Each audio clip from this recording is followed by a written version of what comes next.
Books. Who doesn't love a good book? Well, I want to make the case today that reading books is just about the biggest waste of time. In fact, I don't read books anymore because I found that reading books just doesn't do anything. Now, I can already hear you saying, but Tim, books have lots of knowledge, they got lots of value, lots of insight, and that's all true, and they're really valuable. That's why you shouldn't read books. Now, if you want to read something for fiction or pleasure, go ahead, dive right in, enjoy it. Absolutely. But if you want to read some business books or development, marketing, strategy, leadership, whatever it is, don't read books. Like I said, I don't read books anymore because it's a waste of time. So what should you do when you've got a great book in front of you? Well, I'm going to argue that what you need to do is you need to implement that book.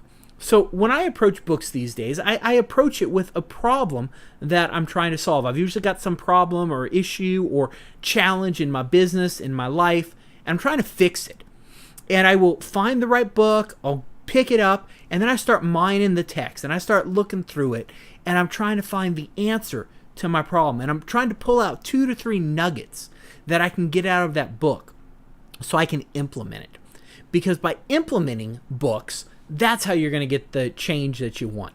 And I'll tell you, no one illustrates this kind of concept between knowledge and doing better than Dan Sullivan of Strategic Coach. Great, fantastic coach.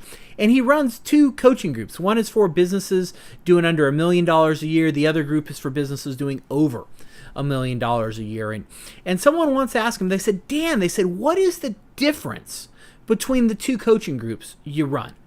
And Dan thought for a moment, and he came back and said, well, he said, they're both really, really smart, intelligent people. He says, no question about that. He said, the difference is the people making less than $1 million a year. He says, I'll give them a strategy, I'll give them a tactic, I'll share some knowledge, and then they spend a lot of time learning about it, thinking about it, debating it. They don't implement it. He says, the guys in my group and gals in my group making over $1 million a year, he says, I give them an idea. He says, they go do it, they implement it.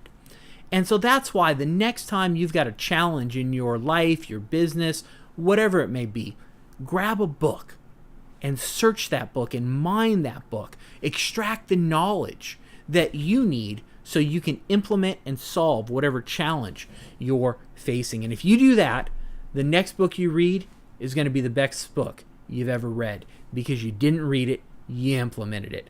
My name's Tim McNeely. I'm in your corner. Get out there and make it a great day.